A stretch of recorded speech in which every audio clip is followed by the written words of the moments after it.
मातरम, भारत माता की जय। पूरी दुनिया में क्रिसमस की धूम है। ईसाई समुदाय के लिए, ईसाइयों के लिए, अंग्रेजों के लिए क्रिसमस का बड़ा महत्व है। उनके जीसस को इस समय ऐसा माना जाता है कि उस समय उनके बलिदान के विषय में उन्होंने बातचीत की थी, उन्होंने अपनी शहादत दी थी, हाथों और पैरों के ऊपर कीलें उन्होंने ठोकी थी। लेकिन हम यदि भारत की बात करें, भारत जो वैदिक सनातन धर्म का देश है, इस वैदिक सनातन धर्म के देश में एक विदेशी त्योहार मनाया जाए और इस वैदिक सनातन धर्म के देश में विदेशी त्योहार के नाम पर, विदेशी परंपराओं के नाम पर लोग शराब पिएं, लोग नशा करें, लोग वासना में जाएं, लोग हिंसा करें, लोग मौज मस्ती करें और लोग अपने संविधान को, अपनी संस्कृति को भुलाकर विदेशी आयातित संस्कृति को अपना गौरव, अपना आदर्श मानकर ये काम करें, तो ये बहुत दयनीय और बहुत दुखद है। इस दिसंबर के 25 दिसंबर का ये जो सप्ताह है, 21 दिसंबर से लेकर 26-27 दिसंबर तक की बात करें तो ये भारतीय इतिहास का वो गौरव काल है, वो स्वर्णिम इतिहास है। आज से लगभग 315 साल पहले एक बहुत बड़ा काम, एक बहुत बड़ी बलिदान की परंपरा इन दिनों में स्थापित की थी। हमें किसी विदेशी आयातित संस्कृति की आवश्यकता नहीं है। भारत की संस्कृति इतनी विशाल रही है और भारत की संस्कृति में हमने अपने धर्म के प्रति, अपनी परंपराओं के प्रति, अपने सम्मान के प्रति जान देना सीखा है। ये जो 21 से लेकर 27 दिसंबर तक का महीना है, ये पूरे भारत के करोड़ों लोगों को, युवाओं को, बहनों को, भाइयों को प्रेरणा देने का सप्ताह है। आज मैं बात करूं 26 दिसंबर को। 26 दिसंबर को माननीय मोदी जी ने यह घोषित किया है कि वीर बाल दिवस मनाया जाएगा। क्यों मनाया जाएगा? क्योंकि आज ही के दिन हमारे 2 साहिबजादे, जो आयु में तो बालक थे लेकिन बालक होते हुए भी जिनका जो काम था वो बहुत महान था। पंजाब में कहावत है, निकिया जिंदा वड्डा साका, मतलब जिनकी जिंदगी तो बहुत छोटी थी लेकिन जिनका बलिदान, जिनका आत्म उत्सर्ग बहुत बड़ा था, जो जब तक इस धरती पर, इस भारत पर की भूमि पर एक भी व्यक्ति सनातन वैदिक संस्कृति को मानने वाला रहेगा, तब तक उनके बलिदान को कोई भुला नहीं पाएगा। साहिबजादे जोरावर सिंह जी, बाबा साहिबजादे फतेह सिंह जी, जिन्होंने 5 साल, 5-6 साल, 7-8 साल की वो उम्र, 9 साल से कम की आयु, उस आयु में जब सामान्य व्यक्ति, सामान्य बच्चा एक चॉकलेट के पीछे, उस लालच में आकर किसी अनजाने व्यक्ति के पीछे चल देता है, ऐसी आयु जिसमें छोटे से लालच में किसी भी बच्चे को बहलाया जा सकता है, फुसलाया जा सकता है, हमारे गुरुओं की वो परंपरा कितनी महान रही होगी, जिन्होंने इस छोटी सी आयु में किसी चीज के प्रति झुकने और रुकने की बात तो छोड़ दीजिए, मन में, रगों में एक जोश और एक जुनून भर दिया कि हमें अपने देश, धर्म, संस्कृति, अपनी परंपराओं से विमुख नहीं होना। इसके लिए चाहे हमारी कोई जान ले तो जान देने के लिए तैयार हो जाएंगे। ऐसे साहिबजादों को बाबा वीर जोरावर सिंह जी, बाबा वीर फतेह सिंह जी को हम पूरे पतंजलि योगपीठ परिवार की ओर से नमन करते हैं। आप सबको पता है, गुरु गोविंद सिंह जी, हमारे गुरुओं की वो सारी परंपरा, गुरु अर्जुन देव सिंह जी से लेकर गुरु तेग बहादुर सिंह जी से लेकर गुरु गोविंद सिंह जी से लेकर सर्ववंशदानी वो परंपरा जिसमें धर्म की और देश की रक्षा करने के लिए उन्होंने अपने प्राण त्यागे, उसी परंपरा में गुरु गोविंद सिंह जी का लगातार संघर्ष मुगलों के साथ चलता रहता था। लगातार वो संघर्ष करते थे, लगातार लड़ाई करते रहते थे। थोड़ी सी सेना थी, कोई संसाधन नहीं है। एक तरफ ऐसे मुगल, औरंगजेब जैसे शासक जिनके साथ पूरे देश का राजस्व आता था, जिन्होंने लूट लूट कर अपने खजाने भरे हुए थे, जिनके पास लाखों की सेना थी, जिनके साथ बहुत से रजवाड़े, बहुत सी रियासतें खड़ी थी, और एक तरफ अपने स्वाभिमान की लड़ाई लड़ते हुए हमारे वीर गुरु गोविंद सिंह जी, गुरु गोविंद सिंह जी का संकल्प था कि हमें इन मुगलों के ऊपर हारना नहीं है, इनसे विचलित नहीं होना, इनके सामने झुकना नहीं है। तो सीमित संसाधनों में लगातार युद्ध करते थे, किले में रुके हुए थे, युद्ध कर रहे थे। मुगलों ने चाल चली कि आप किला छोड़ दीजिए तो हम आपके साथ समझौता कर देंगे। गुरु गोविंद सिंह जी ने अपने सैनिकों के साथ जब ये देखा कि कई महीनों से घेराबंदी चल रही है तो किला छोड़ दिया, और जब उन्होंने किला छोड़ दिया तो किला छोड़ने के बाद उन्होंने दोनों छोटे साहिबजादों को, बाबा जोरावर सिंह और बाबा फतेह सिंह जी को, माता गुजरी देवी जी के साथ उन्होंने ये कहा कि आप अलग स्थान पर प्रस्थान कीजिए, हम युद्ध में जाते हैं।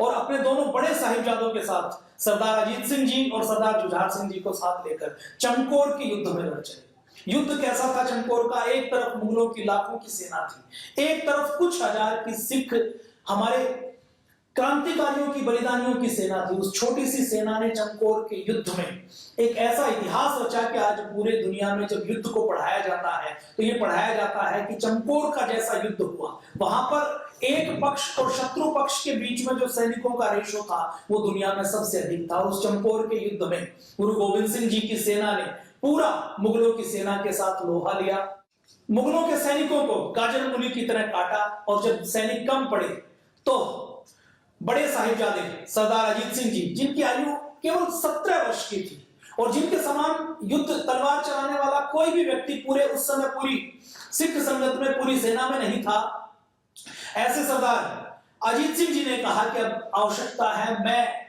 युद्ध में जाना चाहता हूं। पंच प्यारों ने यह कहा कि आप युद्ध में चले जाएंगे तो आप हमारे गुरुजी के बड़े बेटे हैं, बड़ी संतान है, आपको सारी संगत को, सारी परंपरा को आगे चढ़ाना है, आगे जाकर आपको गुरु बनना है।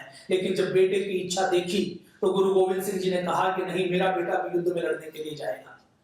ये वो परंपरा गुरु गोविंद सिंह जी, देखिए जब बचपन में छोटे हैं तो अपने पिताजी को कहते हैं कि आप युद्ध करिए, हम आपको आपके पीछे चलेंगे। और जब बड़े हैं तो अपने बड़े बेटे को युद्ध के लिए निकाल देते हैं, अपने हाथों से उनके अस्त्र सराते हैं। बड़े साहिबजादे अजीत सिंह जी चमकौर के युद्ध में जाते हैं, गाजर मूली की तरह मुगलों को काटते हैं।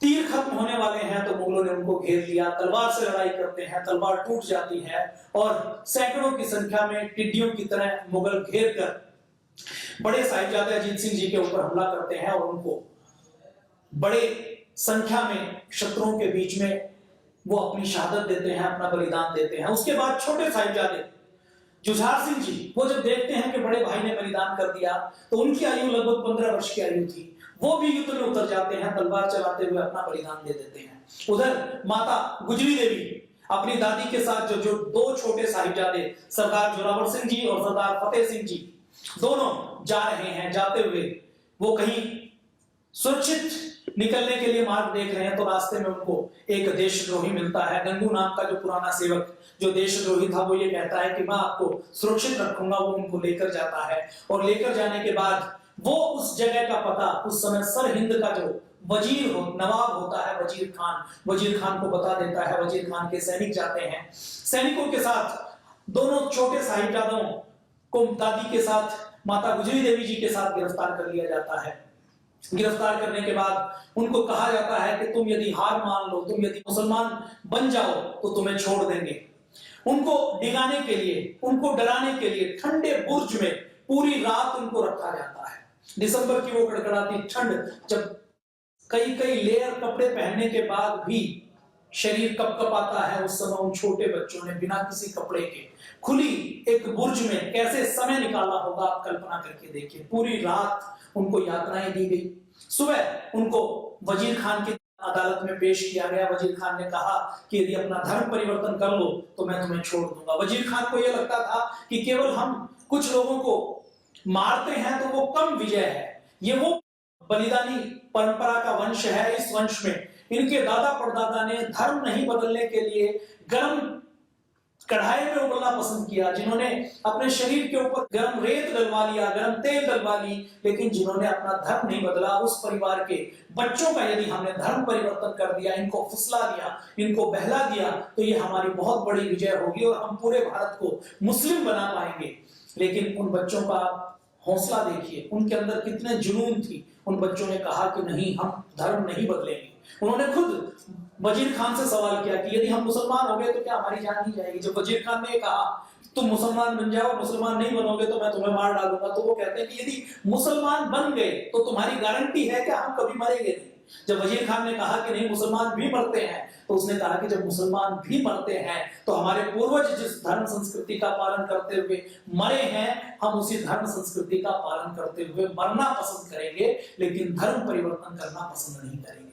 फिर पूछा गया, लोभ दिया गया, लालच दिया गया, बहलाने की, फुसलाने की बात की गई, लेकिन दोनों साहिबजादों का संकल्प देखिए क्या आयु होती है 7 वर्ष की, 5 वर्ष की, उस आयु में उन्होंने अपना बलिदान दे दिया। तो नवाब वजीर खान ने उनको जिंदा दीवार में चिनवाने के लिए उन्होंने आदेश जारी कर दिया। जिंदा दीवार में जब उनको चिनवाया गया तो छोटे भाई को देखकर बड़ा भाई शिकायत करने लगा। उसने कहा कि तुम दुनिया में मेरे बाद आए थे, लेकिन दुनिया में बलिदान देकर पहले जा रहे हो, तुम्हें यह सौभाग्य मिला है। और उन दोनों साहिबजादों ने आज के दिन अपना बलिदान दिया था, अपना धर्म नहीं बदला था। तो ऐसे साहिबजादों को हम नमन करते हैं, वंदन करते हैं, जिनसे हमें बहुत गहरी प्रेरणा मिल सकती है, बहुत गहरा हम उनसे सीख सकते हैं। गुरु गोविंद सिंह जी के इन चारों साहिबजादों का बलिदान इसी एक हफ्ते में हुआ है। हमारे लिए कोई उत्सव मनाने का दिन नहीं है, हमें इतिहास से प्रेरणा लेनी है। आज भी पंजाब में ऐसे लाखों सिख परिवार हैं। जब माता गुजरी देवी और गुरु गोविंद सिंह जी अपने बच्चों से अलग हुए तो उन्होंने दिसंबर के महीने में नंगे पैर सरसा नदी को पार किया था। तो आज भी ऐसे लाखों परिवार हैं जो इस हफ्ते में नंगे पैर सरसा नदी को पार करके उस ठंड को, उस अत्याचार को महसूस करने की कोशिश करते हैं। आज भी पंजाब में ऐसे लाखों परिवार हैं जो इस एक हफ्ते में जमीन पर सोते हैं, इस एक हफ्ते में कोई उत्सव नहीं मनाते। तो हमें अपने साहिबजादों से प्रेरणा लेते हुए ये ध्यान रखना है कि हमारे लिए हमारी मर्यादाएं, हमारी संस्कृति, हमारा धर्म सर्वोच्च स्थान पर है। हमें उससे किसी भी तरीके से समझौता नहीं करना है। और पूरी दुनिया में सबसे अधिक महंगी जमीन यदि कोई खरीदी गई तो वो सरहिंद में खरीदी गई थी। जब सरहिंद में दोनों साहिबजादों की शहादत के बाद जब उनके अंतिम संस्कार के लिए किसी ने जमीन नहीं दी तो उस समय सरहिंद के नवाब के जो वजीर थे, वजीर टोडरमल जी ने यह कहा कि मैं इनका अंतिम संस्कार करना चाहता हूं। तो वजीर खान ने कहा कि कहीं भी इनके लिए जमीन नहीं दी जाएगी। तो टोडरमल जी ने कहा कि आप बताइए इसकी कीमत क्या लेनी होगी। तो उन्होंने कहा कि जितनी जमीन के ऊपर तुम सोने की असरफियां खड़ी करोगे उतने मूल्य पर आपको जमीन मिलेगी। तो 4 स्क्वायर मीटर जमीन, 4 गज जमीन के लिए उस समय सोने की असरफियों को खड़ा किया गया था। पूरी दुनिया की सबसे महंगी जमीन साहिबजादों के लिए उनसे प्रेम करने वाले एक टोडरमल ने खरीदी थी, जिसकी कीमत आज लगभग 250 करोड़ मानी जाती है। न्यूयॉर्क से लेकर, अबू धाबी से लेकर, बुर्ज खलीफा से लेकर, लंदन के टाइम्स स्क्वायर से लेकर कहीं भी हम देखें तो कहीं भी इतनी महंगी जमीन की कीमत आज भी नहीं है जितना हमारे बलिदानी साहिबजादों के लिए हमारे एक देशभक्त ने खरीदी थी।